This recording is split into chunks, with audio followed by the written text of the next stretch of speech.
Khotbah. Kesia-siaan belaka, kata pengkhotbah. Sungguh kesia-siaan belaka. Segala sesuatu adalah sia-sia. Sebab kalau ada orang berlelah-lelah mencari hikmat, pengetahuan, dan kecakapan, maka ia harus meninggalkan bahagianya kepada orang lain yang tidak berlelah-lelah untuk itu. Ini adalah kesia-siaan dan kemalangan yang besar. Apakah faedah yang diperoleh manusia dari segala usaha yang dilakukannya dengan jerih payah di bawah matahari dan dari keinginan hatinya? Seluruh hidupnya penuh kesedihan dan pekerjaannya penuh kesusahan hati. Bahkan pada malam hari, hatinya tidak tentram. Ini pun adalah kesia-siaan. Demikianlah sabda Tuhan.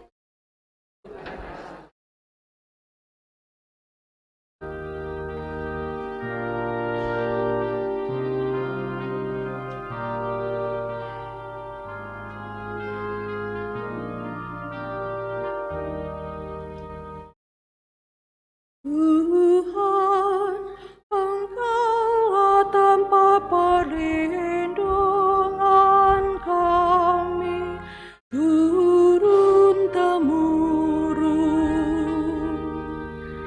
Tuhan, Engkaulah tempat perlindungan kami turun-temurun.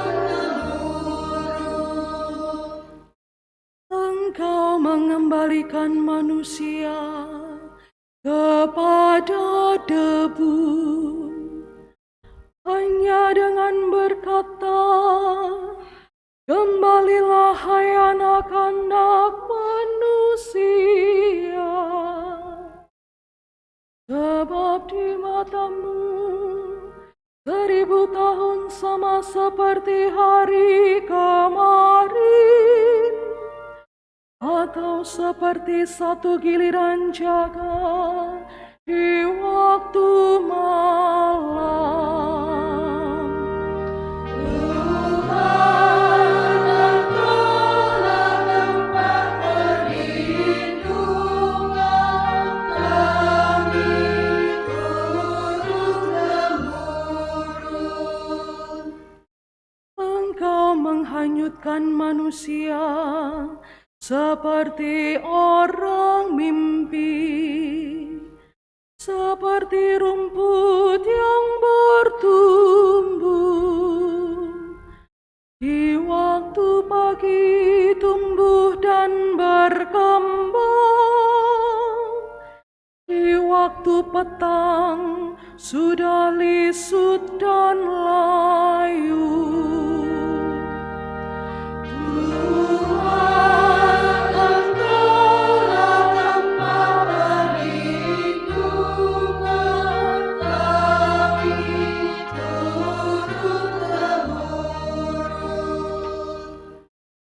Ajarlah menghitung hari-hari kami, hingga kami beroleh hati yang bijaksana. Kembalilah ya Tuhan, berapa lama lagi? Dan sayangilah hamba-hamba-Mu. Tuhan, Engkaulah tempat perlindungan kami turun-temurun. Kenyangkanlah kami di waktu pagi dengan kasih setiamu, supaya kami bersorak-sorai dan bersukacita sepanjang hayat. Kiranya kemurahan Tuhan melimpah atas kami. Teguhkanlah perbuatan tangan kami, ya perbuatan tangan kami, teguhkanlah. Tuhan, Engkaulah tempat perlindungan kami turun-temurun. Bacaan dari surat Rasul Paulus kepada jemaat di Kolose. Saudara-saudara, kamu telah dibangkitkan bersama Kristus. Maka carilah perkara yang di atas, di mana Kristus berada, duduk di sebelah kanan Allah. Pikirkanlah perkara yang di atas, bukan yang di bumi. Sebab kamu telah mati, dan hidupmu tersembunyi bersama dengan Kristus dalam Allah. Kristuslah hidup kita. Apabila Dia menyatakan diri kelak, kamu pun akan menyatakan diri bersama dengan Dia dalam kemuliaan. Karena itu, matikanlah dalam dirimu segala yang duniawi, yaitu percabulan, kenajisan, hawa nafsu, nafsu jahat, dan juga keserakahan, yang sama dengan penyembahan berhala. Janganlah kamu saling mendustai lagi, karena kamu telah menanggalkan manusia lama beserta kelakuannya, dan telah mengenakan manusia baru, yang terus-menerus diperbaharui untuk memperoleh pengetahuan yang benar menurut gambar penciptanya. Dalam keadaan yang baru ini, tiada lagi orang Yunani atau orang Yahudi, orang bersunat atau tak bersunat, orang barbar atau orang sakit, budak atau orang merdeka. Yang ada hanyalah Kristus di dalam semua orang. Demikianlah sabda Tuhan.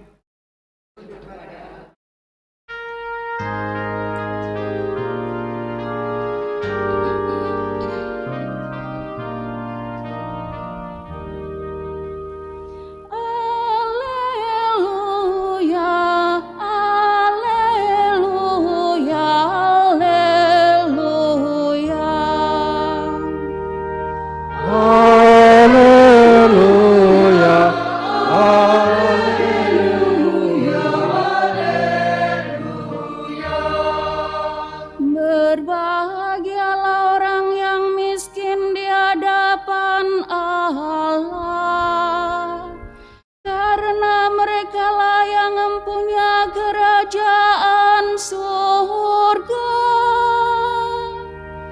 Haleluya, haleluya, haleluya.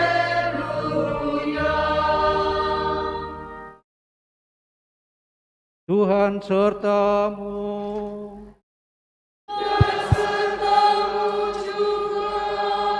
Inilah Injil suci Yesus Kristus menurut Lukas.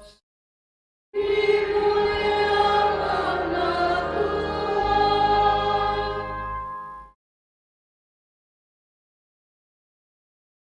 Ketika Yesus mengajar orang banyak, salah seorang dari orang banyak itu berkata kepadanya, Guru, katakanlah kepada saudaraku supaya ia berbagi warisan dengan aku. Tetapi Yesus berkata kepadanya, Saudara, siapakah yang telah mengangkat aku menjadi hakim atau penengah bagimu?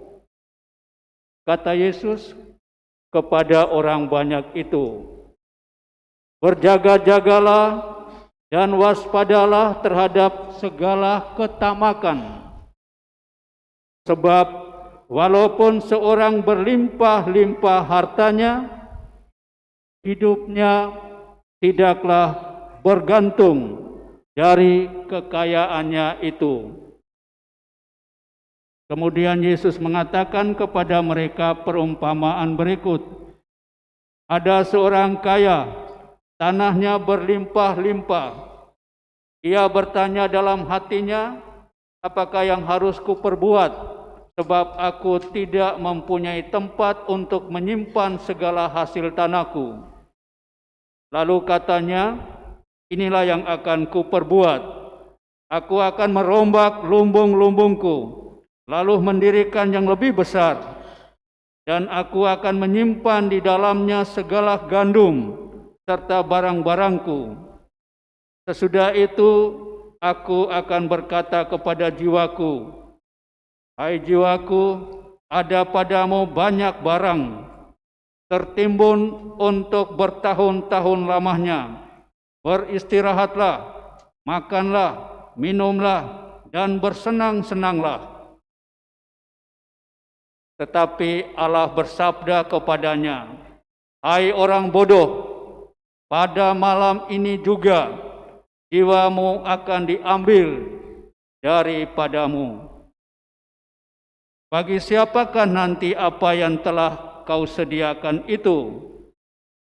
Demikianlah jadinya dengan orang yang menimbun harta bagi dirinya sendiri, tetapi ia tidak kaya di hadapan Allah. Demikianlah sabda Tuhan.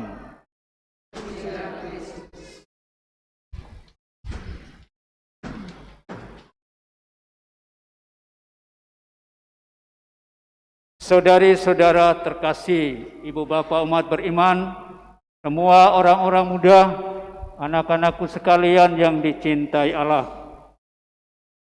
Kita semua diundang untuk menjadi kaya di hadapan Allah. Dan pada bacaan kedua tadi, Santo Paulus mengingatkan kita untuk mencari perkara yang di atas, atau dengan kata lain, mengumpulkan harta surgawi.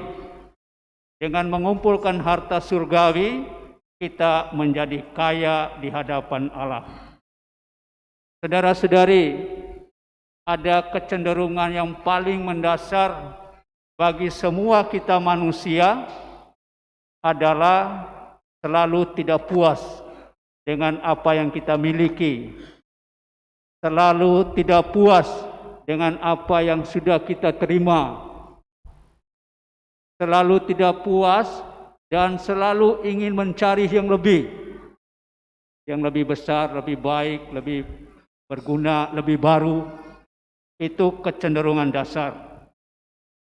Jangan jauh-jauh, contohnya saya sendiri.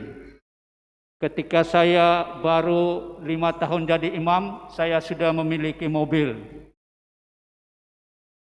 Lalu baru 1 tahun pakai, saya lihat teman ada mobil yang lebih bagus, lebih keren. Lalu saya berjuang untuk mendapatkan yang baru. Setelah dapat yang kedua, baru setengah tahun, 6 bulan, saya melihat ada orang yang pakai merek lebih bagus, saya lalu berkeinginan untuk mencari yang baru. Saudara-saudari, demikianlah. Dan bahaya yang kedua, kecenderungan manusia adalah salah paham tentang kebahagiaan hidup itu terletak kalau saya memiliki harta yang berlimpah. atau saya memiliki banyak uang, saya akan menjadi orang yang paling hebat, paling penting, paling aman. Sangkanya kalau uang banyak, maka hidupnya menjadi aman. Saudara-saudari, tidak selalu benar. Tidak demikian. Karena berbagai peristiwa yang tidak kita sangka ada kemungkinan terjadi. Hari ini kita memiliki uang miliaran rupiah. Esok terjadi gempa bumi atau tsunami, maka semua uang itu akan habis. Lalu untuk apalah semuanya itu? Karena kita meninggal, kita mati, kita tidak bawa apa-apa. Hal ketiga, Tuhan Yesus tidak melarang kita menjadi kaya. Tuhan Allah tidak melarang kita kumpulkan harta sebanyak-banyaknya. Satu yang Dia larang, yang kita kumpulkan itu kalau hanya digunakan untuk kepentingan sendiri, sambil mengejek orang lain, sambil menghina orang lain, sambil tidak punya hati untuk membantu orang lain yang menderita, yang lebih membutuhkan. Sekali lagi, kita hanya menggunakan harta yang kita miliki, uang yang kita punyai untuk kepentingan diri sendiri, dan bukan untuk memuliakan Tuhan, bukan untuk bersyukur kepada Tuhan, bukan untuk memuji Tuhan yang telah memberi harta itu kepada kita, yang telah menyediakan pelbagai kecukupan itu untuk kita melalui tindakan memberi bagi sesama. Hidup kita juga menjadi berkat bagi orang lain. Kita dengar dalam Injil tadi, Yesus didekati oleh salah seorang orang banyak untuk menjadi penengah membagi warisan dengan saudaranya. Meminta seorang rabi untuk membantu menyelesaikan perselisihan dalam keluarga soal harta warisan adalah praktek yang sudah biasa terjadi di kalangan Yahudi. Sudah menjadi budaya. Kalau ada soal, minta seorang Farisi atau rabi atau guru atau orang bijaksana untuk menyelesaikan soal. Demikian pun ketika Yesus didekati oleh salah seorang dari orang banyak untuk membantu menjadi penengah pembagian harta warisan dengan saudaranya. Namun yang menarik, Yesus tolak menjadi penengah. Yesus dengan sengaja menjaga jarak dari perselisihan karena harta warisan. Yesus menggunakan kesempatan untuk mengajar, untuk mengingatkan murid-muridnya, untuk mengingatkan para pendengar dan para pengikutnya bahwa betapa berbahayanya melekatkan diri kepada harta milik. Semakin seseorang memiliki harta, semakin ia akan melekat pada harta itu. Maka semakin pula harta itu akan menguasai dia. Kita ingat kitab suci pernah berkata, di mana hartamu, di situ hatimu. Ketika harta menjadi jiwa seluruh hidup, ketika harta menjadi segala-galanya, lalu hati batin kita tidak lagi memberi tempat bagi Tuhan, karena sudah penuh, sudah syarat dengan harta milik atau barang kepunyaan kita. Saudara-saudari terkasih, seorang beriman, sebagai seorang Katolik, sebagai seorang pengikut Kristus, kita hendaknya memperhatikan hal ini, termasuk saya dan Anda, agar jiwa kita tidak lagi milik dan dikuasai oleh harta, agar jiwa kita tidak lagi dikuasai oleh kepunyaan duniawi, oleh harta milik, melainkan oleh Tuhan yang membawa keselamatan. Sebab lebih baik kaya di hadapan Tuhan daripada kaya di hadapan manusia. Berbicara tentang harta dan teristimewa penghayatan iman tentang harta, tentu tidak bertujuan untuk membuat orang menjadi miskin dan melarat, membuat orang untuk tidak bekerja, tidak berusaha, membuat orang untuk tidak mengumpulkan harta, dan itu tidak dimaksudkan oleh Tuhan, tidak dikehendaki oleh Yesus. Tuhan memberikan kita talenta, bakat, kemampuan untuk mengembangkan diri, untuk meningkatkan taraf hidup dan kehidupan kita. Dan ini sah, ini adalah kehendak Allah, membuat kita berjuang untuk memelihara kehidupan kita. Namun yang diingatkan Tuhan dalam konteks ini, bahwa jiwa manusia haruslah bebas dari kelekatan-kelekatan dari harta milik. Harta itu penting, tetapi janganlah dia menjadi tujuan hidup. Sebab dalam hidup ini kita tidak hanya mencari makan dalam arti mengumpulkan harta, tetapi kita juga mencari makna hidup, arti hidup. Dan mencari arti hidup berarti kita senantiasa waspada, berjaga-jaga terhadap bahaya ketamakan, terhadap kecenderungan untuk selalu tidak puas ketika kita menerima dari Tuhan apa adanya. Dan itulah yang membawa kita kepada sikap batin yang benar untuk menjadi kaya di hadapan Allah. Yesus mengingatkan kita hari ini tentang pentingnya menjadi kaya di hadapan Allah pada saat kita sungguh menggunakan harta milik kita menjadi berkat bagi orang lain. Ketika kita menggunakan yang ada pada milik kita, juga kita bagi-bagikan kepada orang yang lebih membutuhkan, orang yang lebih mendesak membutuhkan bantuan kita. Dan dengan melakukan itu, memberi secara ikhlas, kita melakukan untuk Tuhan. Kita melayani Allah. Kita mengumpulkan harta surgawi. Kita berjuang untuk memperhatikan perkara-perkara yang di atas sebagaimana dinasihatkan Santo Paulus dalam bacaan kedua tadi.